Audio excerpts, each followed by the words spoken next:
Feeling frustrated? You've spent all day in the kitchen and nothing's gone to plan? Well, then what you need is the luck of the Irish. The Republic of Ireland is home to Europe's quickest loaf. No yeast, no proving, no rising. All you need is put in some flour. And here is your Irish soda bread.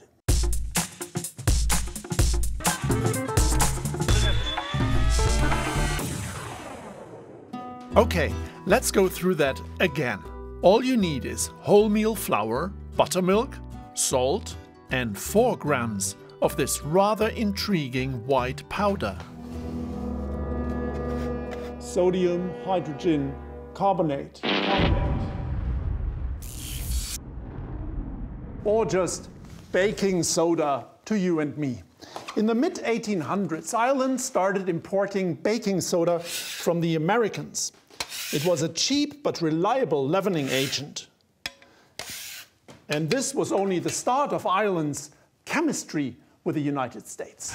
In the 1990s, tech giants from the US, just like baking soda, lifted Ireland's economy overnight. But watch out when mixing the dough. You'll have to do that quickly. When the baking soda meets the buttermilk, little bubbles of carbon dioxide form. This causes it to rise, but it's also a greenhouse gas. And that is something that Ireland's Prime Minister, the Taoiseach, finds hard to digest. We are a laggard. I'm not proud of Ireland's performance on climate change. We need to do a lot more. Okay, it's not because of too many fluffy soda breads, but because of this. Farting cows. And Ireland has way more cows than people. So let's move on to the next step, from the carbon footprint to the cultural footprint of Ireland.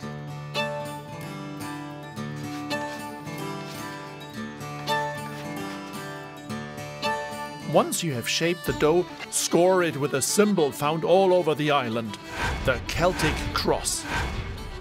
Then bake it in the oven for 30 minutes. Finally, back to the Irish-American link. It goes both ways, of course.